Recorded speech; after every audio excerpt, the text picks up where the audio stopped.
नमस्कार मो नमी आपण मानक मो चैनल नमी किचन को स्वागत। मु आज गोटा पोटल कोरमा बनैबी। गोटा पोटल कोरमा रेसिपीटी जदि आपण मानक भल लगे ताहले लाइक शेयर सब्सक्राइब करबा जमार भी भूलंतुनी। चलंतु देखि नेबा कौन कौन सामग्री दरकार। मुठी 10टी पोटल नेछि ताकू ऊपर चोपा छड़की पूरा चोपा छड़ेनी ऊपर चोपा छड़की एमती चारिसरा करी काटिकी नेछि। गोटे टमाटर को काटिकी नेछि। गोटे तेजपत्र 2टी अलैच और दालचीनी अदा रसुण पेस्ट गोटे चमच नहीं कस्तूरी मेथी गरम मसाला धनिया पाउडर गोटे चमच जीरा पाउडर गोटे चमच लंका पाउडर गोटे चमच हल्दी पाउडर गोटे चमच 2टा प्याज को मैं सर्व कर काटिकी नहीं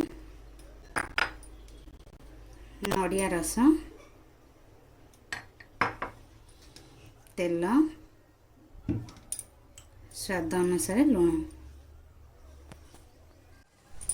मुझे तेल गोटे कप गरम बसई पोटल को एबे भाजीबी।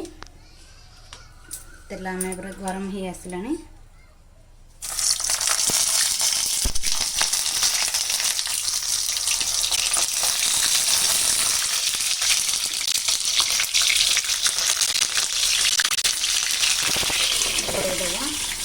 पड़ी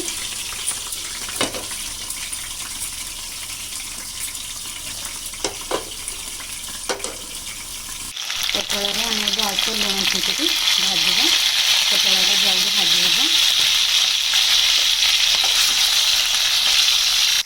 मझे मझे पोटल को एमती लई देते जमी भल भाव भाजी हम आम पोटल एबे आमर पोटल कलर चेंज हो गला पोटल भल भाव भाजी हो सारे एबे आमे ताकू प्लेट को बाहर करदबा।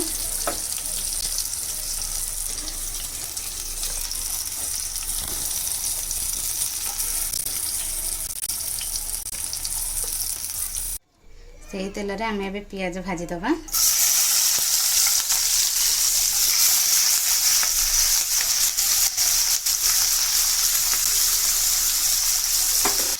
पियाज को आम एबे ब्राउन कलर होगा पर्यंत भाजवा।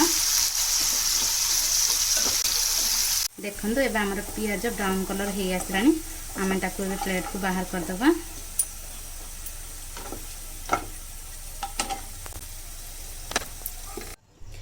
मुझे गोटे चमच तेल नहीं से आम एबे फुटण दबा गरम मसाला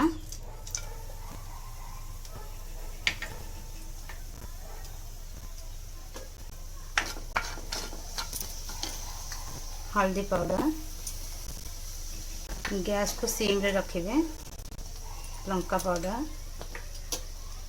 कस्तूरी मेथी भल भाव मिक्स करदबा।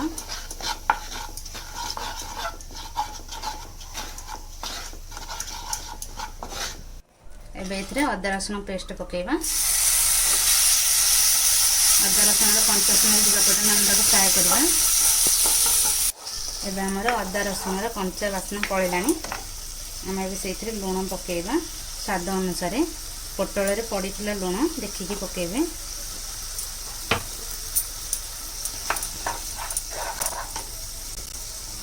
आम धनिया पाउडर जीरा पाउडर पकेबा गोटे 2 मिनट आम ताको भाजीबा भल भाव मिक्स करदेबे। एबे आम टमाटर पकेबा टमाटर कंचा अंश जावा पर्यंत आम ताको भाजीबा भल भाव मिक्स करी 5 मिनट पर्यंत आम ताको भल भाव भाजीबा।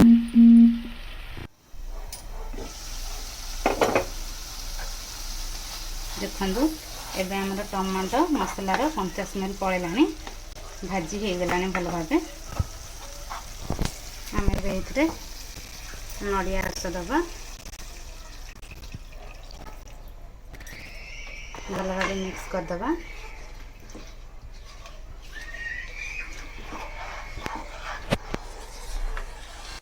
आम एबे से अल्प पानी दबा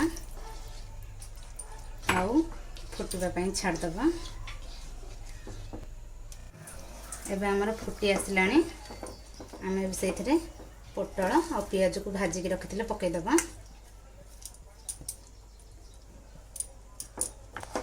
भल भाव मिक्स कर दबा।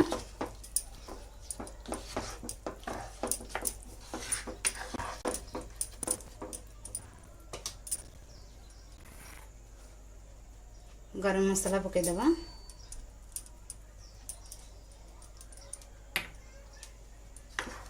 भल भाव मिक्स करी आम एबे ताको घोड़े की सिम रे 5 मिनट पर्यंत कुक करबा। देखंतु एबे हमर हेई आसलाने हम ताको भल भाव एमती मिक्स कर दबा। आम एबे ताको 5 मिनट पई गैस ऑफ करके घोड़े की 5 मिनट ताको रखिबा। तापर हम प्लेटिंग करबा। देखंतु प्रस्तुत हो गला हमर गोटा पोटल कोरमा। आकु आपण रुटी सहित पूरी सहित पलो सहित खाई परिबे। बहुत ही टेस्टी लागे। ट्राई करंतु।